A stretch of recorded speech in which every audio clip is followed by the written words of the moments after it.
Hi friends, welcome to Manju's മാത്സിൻ്റെ ഇന്നത്തെ ക്ലാസ്സിലേക്ക് എല്ലാ കൂട്ടുകാർക്കും സ്വാഗതം. അപ്പോൾ ഇന്നത്തെ ക്ലാസ്സിൽ നമുക്ക് കുറച്ച് ക്വസ്റ്റ്യൻസ് ചെയ്ത് നോക്കിയാലോ? ഓക്കെ, അപ്പോൾ നമുക്ക് നേരെ ക്ലാസ്സിലോട്ട് കിടക്കാം. ഒരു ഹോട്ടലിൽ ഒറ്റ തീയതിയിലുള്ള ഓരോ തീയതിക്കും 1000 രൂപയും ഇരട്ട തീയതിയിലുള്ള ഓരോ തീയതിക്കും 2000 രൂപയാണ് താരിഫ്. ഒരാൾ ആകെ 30,000 രൂപ നൽകിയാൽ ആദ്യ ദിവസം മാസത്തിലെ 5-ാം തീയതിയാണെങ്കിൽ അയാൾ എത്ര ദിവസം ഹോട്ടലിൽ താമസിച്ചു എന്നാണ് ചോദിച്ചിരിക്കുന്നത്. ഓക്കെ, അപ്പോൾ ക്വസ്റ്റ്യൻ നന്നായിട്ട് ക്ലിയർ ആയിട്ട് മനസ്സിലാവണം. ക്വസ്റ്റ്യൻ ഒന്നുകൂടി നമുക്ക് വായിക്കാം. ഒരു ഹോട്ടലിൽ ഒറ്റ തീയതിയിലുള്ള ഓരോ തീയതിക്കും 1000 രൂപയാണ് താരിഫ്. അതുപോലെ തന്നെ ഇരട്ട തീയതിയിലുള്ള ഓരോ തീയതിക്കും 2000 രൂപയാണ് താരിഫ്. ഒരാൾ ആകെ നൽകിയത് 30,000 രൂപയാണെങ്കിൽ ആദ്യ ദിവസം മാസത്തിലെ 5-ാം തീയതി ആണെങ്കിൽ അയാൾ എത്ര ദിവസം ഹോട്ടലിൽ താമസിച്ചു എന്നാണ് ചോദിച്ചിരിക്കുന്നത്. അതായത് അയാൾ ടോട്ടൽ നൽകിയ തുക 30,000 രൂപയാണ്. ആദ്യ ദിവസം മാസത്തിലെ 5-ാം തീയതി ആണെങ്കിൽ അയാൾ എത്ര ദിവസമാണ് ഹോട്ടലിൽ താമസിച്ചത് എന്നാണ് നമുക്ക് കണ്ടെത്തേണ്ടത്. ഓക്കെ, നമുക്ക് ഈ ഒരു ക്വസ്റ്റ്യൻ ചെയ്ത് നോക്കാമല്ലോ. അപ്പോൾ ഈ ഒരു ക്വസ്റ്റ്യനിൽ നിന്ന് നമുക്ക് എന്തൊക്കെ കിട്ടിയിട്ടുണ്ട്?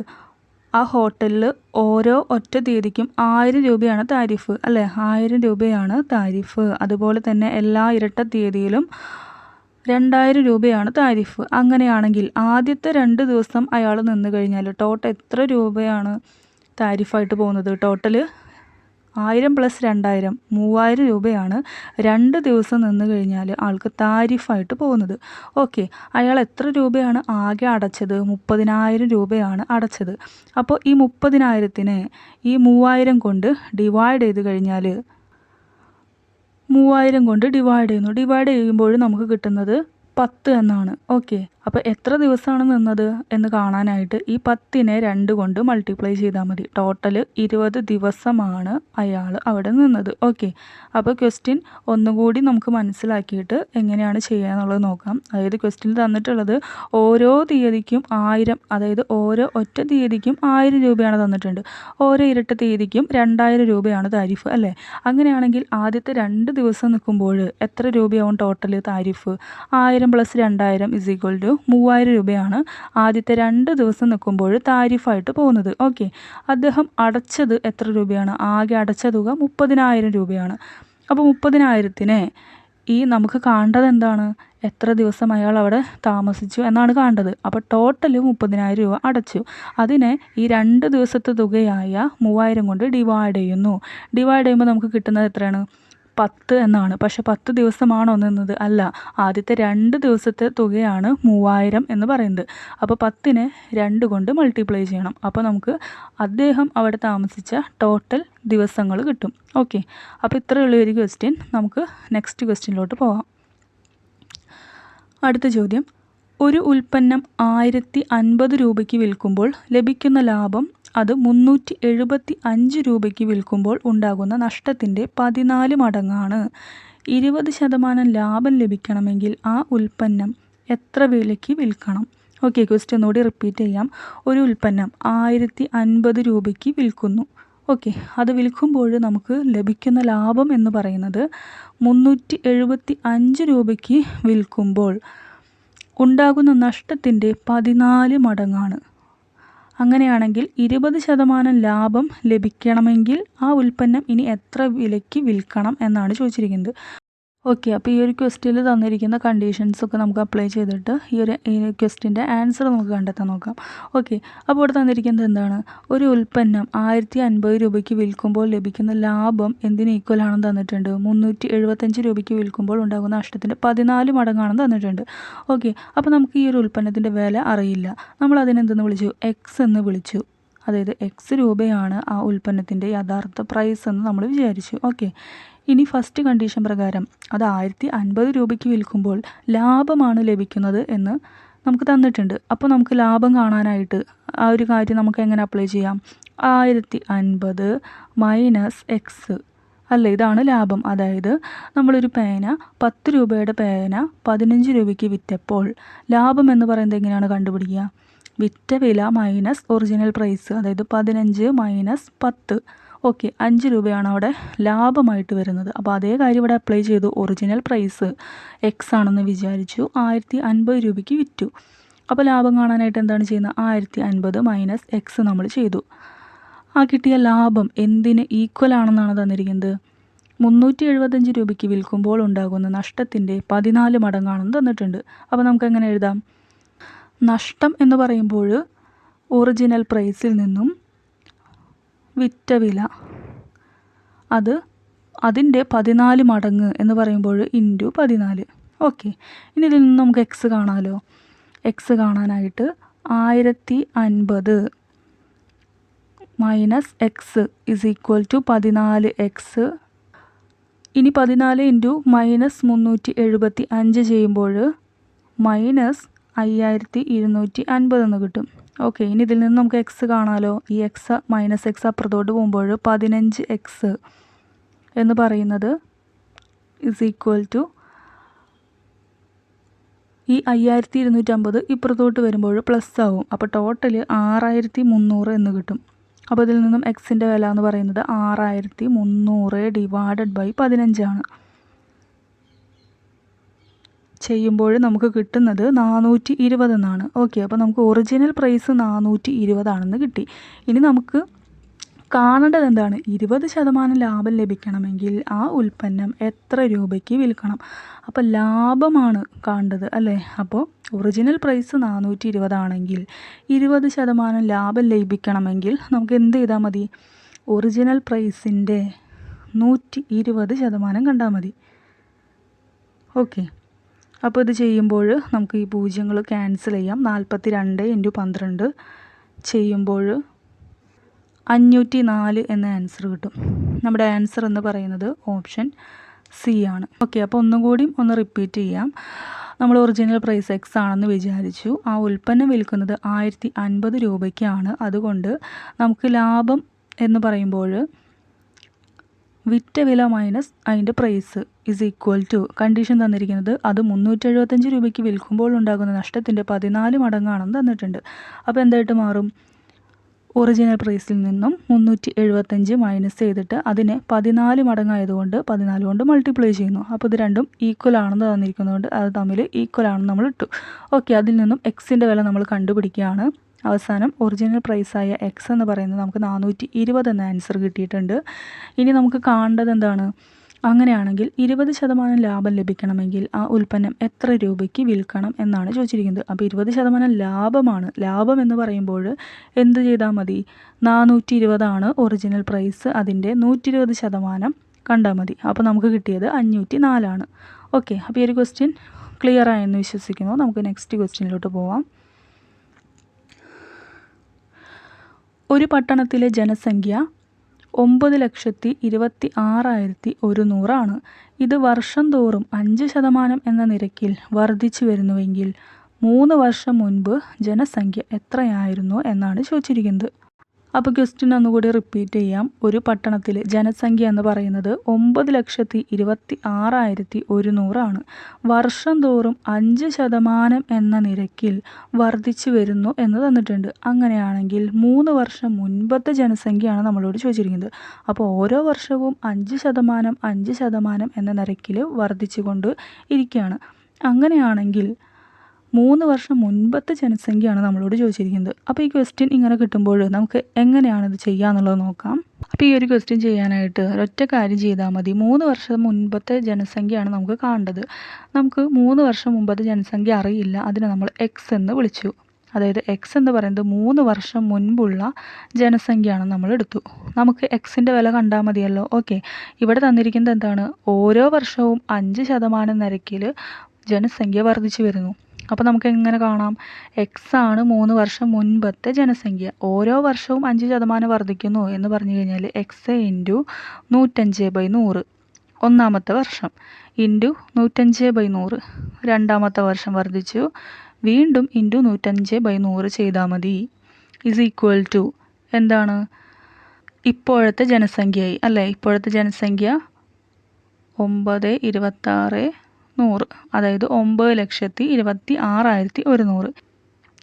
ഓക്കെ, അപ്പോൾ ഇതിൽ നിന്നും എക്സിൻ്റെ വില കാണാമല്ലോ. എക്സ് എന്ന് പറയുന്നത് 9,26,100 ഇൻറ്റു 100/105 ഇൻറ്റു 100/105 ഇൻറ്റു 100/105. ഓക്കെ, അപ്പോൾ നിങ്ങളത് ക്യാൻസൽ ചെയ്ത് നോക്കുക. നമുക്ക് ക്യാൻസൽ ചെയ്യുമ്പോൾ കിട്ടുന്ന ആൻസർ എന്ന് പറയുന്നത് 8 ലക്ഷമാണ്. ഓക്കെ, 8 ലക്ഷമാണ് നമുക്ക് കിട്ടുന്ന ആൻസർ എന്ന് പറയുന്നത്. ഓക്കെ, ഓപ്ഷൻ എ ആണ് റൈറ്റ് ആൻസർ. അപ്പോൾ ഈ ഒരു ക്വസ്റ്റ്യൻ ക്ലിയർ ആയെന്ന് വിശ്വസിക്കുന്നു. അതായത് നമുക്ക് ജനസംഖ്യ കാണേണ്ടത് 3 വർഷം മുൻപത്തെ ജനസംഖ്യയാണ് കാണേണ്ടത്. ഇപ്പോഴത്തെ ജനസംഖ്യ തന്നിട്ടുണ്ട്. 5 വർഷം 5% നിരക്കിൽ വർദ്ധിച്ചു വരുന്നതെന്ന് തന്നിട്ടുണ്ട്. അങ്ങനെയാണെങ്കിൽ നമ്മൾ എടുക്കുകയാണ് 3 വർഷം മുമ്പത്തെ ജനസംഖ്യ എക്സ് ആണെന്ന് വിചാരിച്ചു. ആ എക്സ് ആണ് നമുക്ക് കാണേണ്ടത്. അപ്പോൾ എക്സ് 3 വർഷം മുൻപത്തെ ജനസംഖ്യ ആണെങ്കിൽ ഓരോ വർഷവും 5% വർദ്ധിക്കുന്നു എന്ന് പറഞ്ഞു കഴിഞ്ഞാൽ എന്താണ്? X into 105/100 into 105/100 into 105/100. Okay, അതെന്ന് പറയുന്നത് നമുക്ക് തന്നിട്ടുണ്ട് ഇപ്പോഴത്തെ ജനസംഖ്യയാണ് അല്ലേ? അതായത് 9,26,100. ഇനി ഇതിൽ നിന്നും എക്സിൻ്റെ വില കണ്ടു കഴിഞ്ഞാൽ നമുക്ക് കിട്ടുന്നത് 8 ലക്ഷം എന്നാണ്. നമ്മുടെ ആൻസർ എന്ന് ഓപ്ഷൻ എ ആണ്. ഓക്കെ, അപ്പോൾ ഈ ഒരു ക്വസ്റ്റ്യൻ ക്ലിയർ ആയെന്ന് വിശ്വസിക്കുന്നു. നെക്സ്റ്റ് ക്വസ്റ്റ്യൻ, കൂട്ടുപലിശയിൽ ഒരു തുക 3 വർഷത്തിനുള്ളിൽ അതിൻ്റെ 8 മടങ്ങ് വരും. എത്ര വർഷം കഴിഞ്ഞ് അത് അതിൻ്റെ 512 മടങ്ങാകുമെന്നാണ് ചോദിച്ചിരിക്കുന്നത്.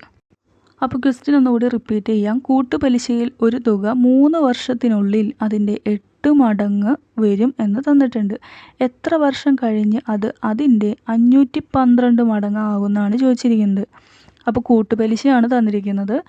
ഒരു തുക 3 വർഷത്തിനുള്ളിൽ അതിൻ്റെ 8 മടങ്ങ് വരും. എത്ര വർഷം കഴിഞ്ഞിട്ടാണ് അതിൻ്റെ 512 മടങ്ങാകുമെന്നാണ് നമ്മളോട് ചോദിച്ചിരിക്കുന്നത്. ഓക്കെ, അപ്പോൾ ഈ ഒരു ക്വസ്റ്റ്യൻ ചെയ്ത് നോക്കാം. കൂട്ടുപലിശ എന്ന് പറയുമ്പോൾ നമുക്കതിൻ്റെ ഫോർമുല അറിയാം അല്ലേ? A = P × 1 + R/100 all raised to n ആണ്. Okay, NOTO. ഓക്കെ, അപ്പോൾ ഇതാണ് നമ്മുടെ കൂട്ടുപലിശ അഥവാ കോമ്പൗണ്ട് ഇൻട്രസ്റ്റിൻ്റെ ആ ഒരു ഫോർമുല എന്ന് പറയുന്നത്. ഇവിടെ തന്നിട്ടുള്ള കണ്ടീഷൻ എന്താണ്? 3 വർഷത്തിനുള്ളിൽ അതിൻ്റെ 8 മടങ്ങ് വരുന്നത് തന്നിട്ടുണ്ട്. അപ്പോൾ നമുക്ക് ആ ഒരു കാര്യം ഇവിടെ അപ്ലൈ ചെയ്യാം. ഇതിനെ നമ്മൾ സൗകര്യാർത്ഥം നമ്മൾ എന്ത് ചെയ്യാണ്? ഈ ഒരു ടേമിനെ മൊത്തത്തിൽ നമ്മൾ ഒരു R എന്ന് വിളിച്ചു. ഓക്കെ, അപ്പോൾ ഇതെന്തായിട്ട് മാറും? A = P × R/n എന്നാവും. ഓക്കെ, ജസ്റ്റ് ഒന്ന് വിളിച്ചെന്നുള്ളൂ. നമുക്ക് ചെയ്യാനുള്ളൊരു എളുപ്പത്തിന് വേണ്ടിയിട്ടാണ് അങ്ങനെ R എന്ന് കൊടുത്തത്. ഓക്കെ, ഇനി തന്നിട്ടുള്ള കണ്ടീഷൻ വെച്ചിട്ട് എന്താവും? 3 വർഷത്തിനുള്ളിൽ അതിൻ്റെ 8 മടങ്ങാവും എന്ന് തന്നു കഴിഞ്ഞാൽ നമ്മൾ ഇവിടെ അപ്ലൈ ചെയ്യുമ്പോൾ നമുക്കറിയാം കൂട്ടുപലിശയിൽ നമ്മൾ ഒരു എമൗണ്ട് കാൽക്കുലേറ്റ് ചെയ്യുമ്പോൾ നമുക്ക് കിട്ടുന്നത് എന്താണ്? അതായത് 3-ാമത്തെ വർഷമാണെങ്കിൽ ആ കൂട്ടുപലിശയും അതിൻ്റെ എമൗണ്ടും കൂടിയിട്ടുള്ള ടോട്ടൽ എമൗണ്ടാണ് എ എന്ന് പറയുന്നത്. ഇവിടെ എ എന്ന് പറയുന്നത് എന്താണ്? എ എന്ന് പറയുന്നത് ഈ കൂട്ടുപലിശയും അതുപോലെ നമ്മൾ ഇട്ട ആ ഒരു എമൗണ്ട് പി എന്ന് പറയുന്ന ആ ഒരു പ്രിൻസിപ്പൽ എമൗണ്ടും എല്ലാം കൂടിയതാണ് ഈ എ എന്ന് പറയുന്ന ടോട്ടൽ എമൗണ്ട് അല്ലേ? അപ്പോൾ നമുക്ക് അത് അറിയാവുന്നൊരു കാര്യമാണ്. ഇനി ഇവിടെ 3 വർഷത്തിനുള്ളിൽ 8 മടങ്ങാവും എന്ന് തന്നു കഴിഞ്ഞാൽ ഈ എ എന്തായിട്ട് മാറും? എ എന്ന് പറയുന്നത് കിട്ടുന്ന ടോട്ടൽ എമൗണ്ടാണ്. ഈ എ എന്ന് പറയുന്നത് എന്തായിട്ട് മാറും? പിയുടെ 8 മടങ്ങാണെന്ന് നമുക്ക് തന്നിട്ടുണ്ട്. ഓക്കെ, അപ്പോൾ ഈ ഇക്വേഷൻ എന്തായിട്ട് മാറും? 8P = P × R/n ആയിട്ട് മാറും. ഓക്കെ, ഇനി ഇതിൽ നിന്ന് പിയും നമുക്ക് ക്യാൻസൽ ചെയ്യാം. അപ്പോൾ ഇതിൽ നിന്നും നമുക്ക് കിട്ടുന്നത് 8 = R/n എന്നാണ്. ഇനി നമുക്ക് എന്നിൻ്റെ വാല്യൂ നമുക്കിവിടെ സബ്സ്റ്റിറ്റ്യൂട്ട് ചെയ്യാം. 8 = R/n എന്ന് പറയുന്നത് എന്താണ്? 3 വർഷത്തിനുള്ളിൽ അല്ലേ? നമ്മൾ 3 എന്ന് ഇട്ട് കൊടുത്തു. ഇതിൽ നിന്നും ആറിൻ്റെ വില നമുക്ക് കാണാമല്ലോ. 8 എന്ന് പറയുന്നത് R³ ആണെങ്കിൽ, അതായത് ഒരു സ്റ്റെപ്പും കൂടിയും കാണിച്ചു തരാം. 8 എന്ന് പറയുന്നത് 2³ ആണ്. Okay, 2³ = R³. അപ്പോൾ ഇവിടെ പവേഴ്സ് തമ്മിൽ ഈക്വലായി. അപ്പോൾ ആറിൻ്റെ വില എന്ന് പറയുന്നത് എന്താണ്? 2 ആണെന്ന് നമുക്ക് കിട്ടി. ഓക്കെ, അപ്പോൾ ആറിൻ്റെ വില 2 ആണെന്ന് കിട്ടി.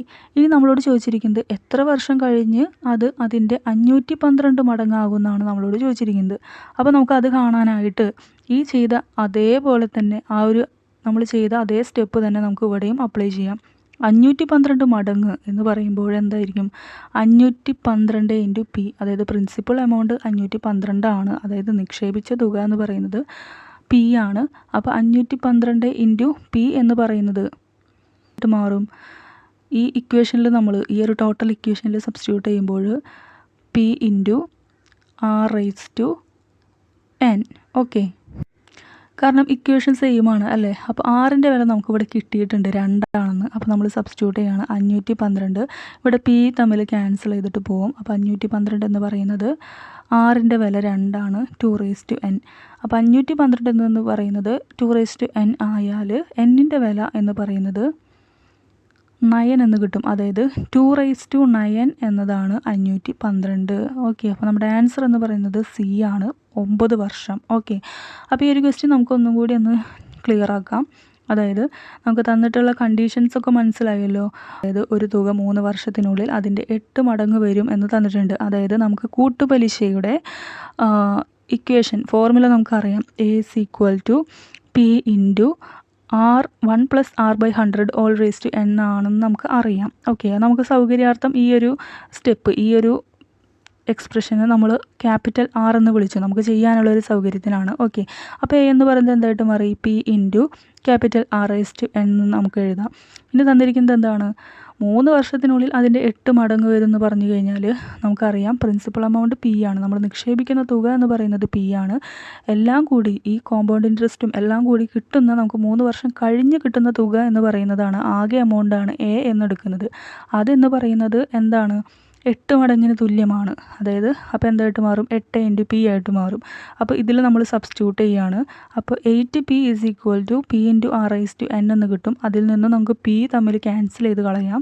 അപ്പോൾ 8 = R/n എന്ന് കിട്ടും. എന്നിൻ്റെ വില നമുക്കറിയാം, 3 വർഷത്തിന് കാര്യമാണ് നമ്മൾ കണ്ടത് അല്ലേ. അപ്പോൾ അതിൽ നിന്നും എന്നിൻ്റെ വില നമ്മൾ സബ്സ്റ്റിറ്റ്യൂട്ട് ചെയ്യുന്നു. അപ്പോൾ 8 എന്ന് പറയുന്നത് R³ എന്ന് കിട്ടും. 8നെ നമുക്ക് എങ്ങനെ എഴുതാം? 2³ എന്ന് എഴുതാം. = R³ എന്ന് കിട്ടും. അപ്പോൾ ആറിൻ്റെ വില 2 എന്ന് കിട്ടും. ഇനി നെക്സ്റ്റ് കണ്ടീഷൻ എന്താണ്? എത്ര വർഷം കഴിഞ്ഞ് അതിൻ്റെ 512 മടങ്ങാകുമെന്നാണ് ചോദിച്ചിരിക്കുന്നത്. സോ നമുക്ക് എന്ത് ചെയ്യാൻ പറ്റും? ഇതേ കാര്യം ഇവിടെ അപ്ലൈ ചെയ്യാമല്ലോ. അതായത് 512 മടങ്ങ് എന്ന് പറയുമ്പോൾ 512 × P എന്ന് കിട്ടും. ഇക്വേഷൻ എന്ന് പറയുന്നത് P × R/n ആണ്. അപ്പോൾ ഇതിൽ നിന്ന് P നമുക്ക് ക്യാൻസൽ ചെയ്ത് കളയാം. 512 എന്ന് പറയുന്നത് 2n എന്ന് കിട്ടും. അപ്പോൾ എന്നിൻ്റെ വില 9 എന്ന് കിട്ടും. അതായത് 29 ആണ് 512. അപ്പോൾ എന്നിൻ്റെ വില എന്തെന്ന് കിട്ടും? 9 എന്ന് കിട്ടും. നമ്മുടെ ആൻസർ എന്ന് പറയുന്നത് ഓപ്ഷൻ സി ആണ്. ഓക്കെ, അപ്പോൾ ഇന്നത്തെ ക്ലാസ് ഇവിടെ വൈൻഡപ്പ് ചെയ്യുകയാണ്. ഇന്നത്തെ ക്ലാസ്സിൽ ചെയ്തിട്ടുള്ള എല്ലാ ക്വസ്റ്റ്യൻസും നിങ്ങൾക്ക് ക്ലിയർ ആയിട്ട് മനസ്സിലായി എന്ന് വിശ്വസിക്കുന്നു. നെക്സ്റ്റ് ക്ലാസ്സിൽ നമുക്ക് കുറച്ചുകൂടി ക്വസ്റ്റ്യൻസ് ചെയ്യാം. അപ്പോൾ നെക്സ്റ്റ് ക്ലാസ്സിൽ നമുക്ക് വീണ്ടും കാണാം. Okay, thank you.